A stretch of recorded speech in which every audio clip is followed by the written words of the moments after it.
it's that time of year where sometimes your alliances are set to the side for the sake of your roster. Fantasy managers rejoice.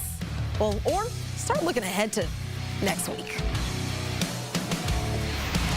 And we now welcome in CBS Sports senior fantasy writer Jamey Eisenberg, as we saw just as many surprise performances as, I'd like to say, maybe lackluster outings to open the first week of fantasy performances. And although I know sometimes I have to take a step back and realize it is just the first week of the season, perhaps some offenses might have raised maybe some concerns for fantasy managers. Giants, Browns, Panthers, Falcons, maybe among a few of those teams where offenses weren't really what we'd expect. But let's say you do have some of those players on your roster from these offenses that maybe, I think a good way to say, sleptwalked into week one. Jamey, how would you approach them just heading into week two? Well, I think you should cut all of those players. They're never going to be good. They're all going to stink. Week one is the best indication of the season. No, obviously, you want to have a little patience. You want to try and just take a little bit of a step back and say, okay, why were these players bad? How did these players underperform? Is it going to be something that is going to be the case moving forward? And in the case of some of these teams, that's probably going to be what happens. Carolina was bad last year with Bryce Young. We thought maybe Dave Canales would come in and change things, and it wasn't the case against New Orleans, but it's still a very good defense on the road. We'll talk about some of the rookie quarterbacks, how they performed in terms of Caleb Williams, for example, and I think he will get better because he was facing a really good defense for the Titans. So there are going to be players clearly that are busts. That's just the nature of the NFL. But week one is not the indication. Look, we're going to get better performances from these rookie wide receivers. We're going to see hopefully some better offensive line play. You saw the preseason. Not a lot of starters played. So there's going to be some growing pains as we get into the season. Some teams came out on fire, like the Saints, for example, and some teams are just going to have a little bit of a sluggish start. So if you did lose in week one, guess what? You could still make the fantasy playoffs. Your season's not over. Jamey Eisenberg, not only a fantasy expert, but also, I think, my real-life therapist, telling me to practice patience in all areas of my life. But I want to switch gears a little bit and talk about those young guns, the rookie quarterbacks making their debuts on Sunday. Jaden Daniels might have not found the end zone through the air, but did at least twice with his legs. Bo Nix, he had 2 picks, but had a rushing tutty.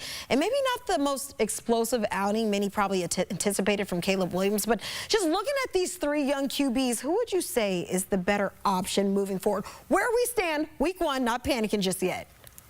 Jaden Daniels was always my favorite fantasy quarterback coming into the season. And you look at what he did today and that sort of, enhanced that because of his rushing ability. 88 yards on the ground, got the 2 rushing touchdowns. That's his game. And he's going to continue to improve as a passer, but he gives you those bonus yards as a runner. And I think they're going to allow him to do that, on a week-to-week basis. I said that he has a chance to lead all quarterbacks in rushing yards, and he's off to a great start chasing Lamar Jackson right now, but you see the upside from a fantasy perspective. For Williams, I was a little bit concerned this week, mostly because I don't think people gave the Titans offseason enough due for what they did for their defense. L'Jarius Sneed, Awuzie, 2 corners that they brought in. We know Sneed was one of the best in the NFL last year, and Awuzie is no slouch, so those are 2 guys that were going to improve the secondary.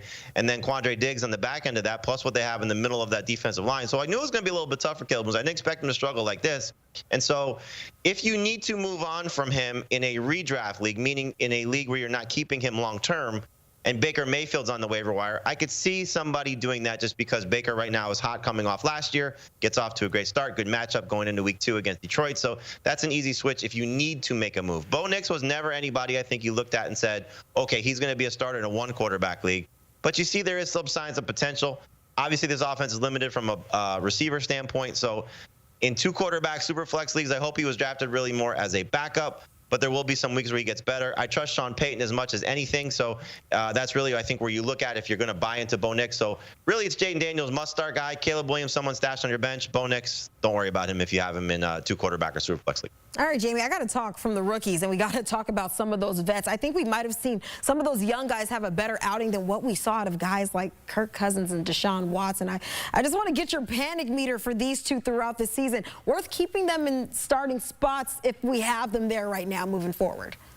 Yeah, it's really so much, about the receivers on their respective teams, because I don't think a lot of people, again, in 1-quarterback leagues are looking at them as starters. So Superflex, 2-quarterback leagues, you just understand that there are going to be some, messy games like this. And for Watson, you could chalk it up to both of his tackles were missing against a really good Cowboys defense.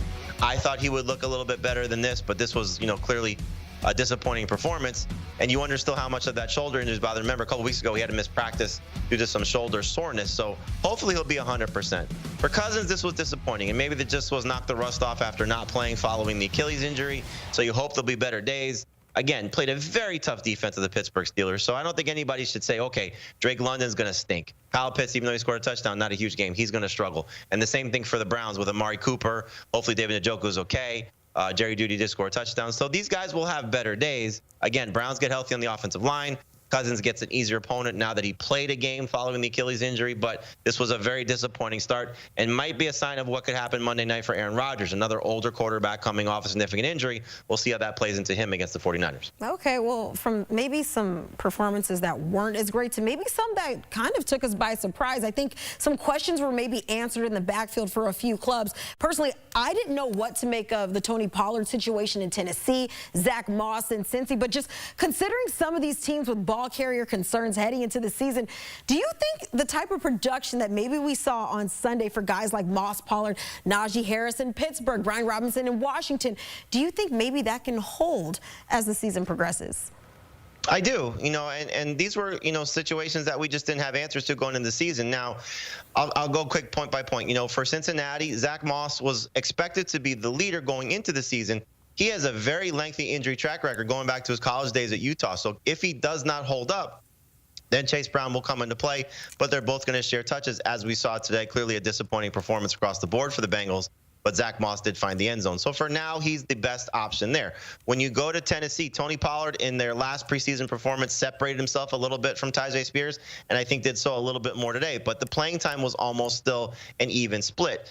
So don't panic on Tyjae Spears, but Tony Pollard now works himself into the number 2 running back conversation because he was really the only bright spot for this Titans offense. In Pittsburgh, I wonder just how much Jalen Warren's hamstring injury that was, plaguing him at the end of training camp is really the issue here. They did use Cordero Patterson a little bit more than him, but Jalen Warren has too much upside, too much potential for the Steelers not to use him, especially in an Arthur Smith offense. But Najee Harris, again, the guy that you want to target going into week 2. And hopefully he continues to get this type of work because even though the production was clearly in his favor and the touches were in his favor, he only played less than 60% of the snaps. So they're still going to use another guy there. And then for Washington, Brian Robinson was always my favorite guy. We really didn't see Austin Ekeler coming to play until the game was out of reach late in the fourth quarter.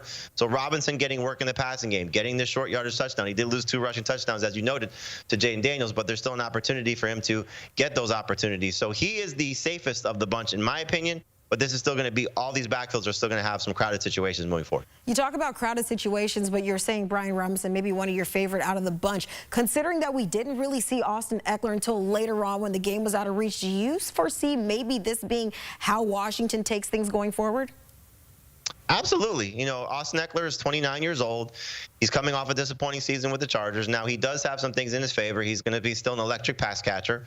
But that's not something I think that we'll see from Jaden Daniels because when he's in trouble, he's not going to look for his running backs like an older, non-mobile quarterback. He's going to look to take off and run, and that's understandable given his game and the upside of what he brings to the table. So Ekeler was never somebody that I thought should be drafted as a starting fantasy option.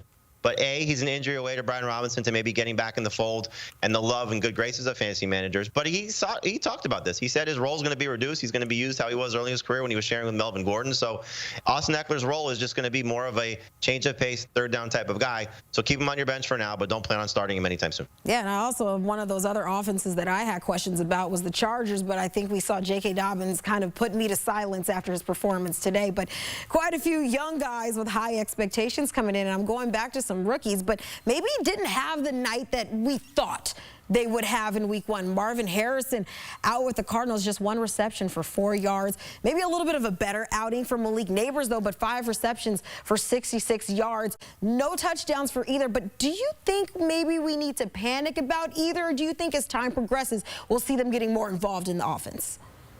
Yeah, I think these guys just have to understand that the expectations put on them based on where they were drafted was going to warrant a lot of attention from opposing defenses. So you saw Harrison getting that from the Bills, and they spoke about this after the game, that they knew that they were going to, try and bracket coverage him and, put 2 guys on him, and that was the case.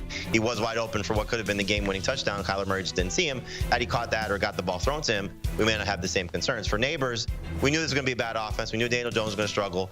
Well, we thought, okay, the target's going to be be there, and maybe some garbage time production. Now, they didn't get a lot of attention in the fourth quarter when they were trailing big, but I do think that's something that will come down the road, especially if the Giants make a quarterback change and maybe we get Drew Lock under center as opposed to Daniel Jones. But when we were telling people to draft these guys, it wasn't because they're going to dominate week one. You're gonna get the theme again. It wasn't because they were going to win you your week in week one. It's because they're going to win you your season. And so don't panic on poor performance for them, for any of these other players that you had high expectations for. If it's 2 weeks in, 3 weeks in, then you hit the panic button. But I think Marvin Harrison's best days are certainly in front of him.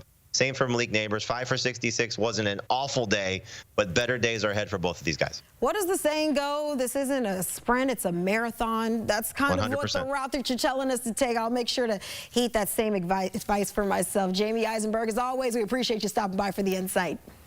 Thank you. And if you want more of that insight from Jamey and you want to dominate your league, well, you're going to want to dial into the Fantasy Football Today podcast. Jamey's joined by Adam Azer, Dave Richard, and Heath Cummings with insight on starter sit-in bites, waiver wire pickups, trade candidates, and so much more. It is the only podcast you will need to win your league. Download and subscribe wherever you get your podcasts.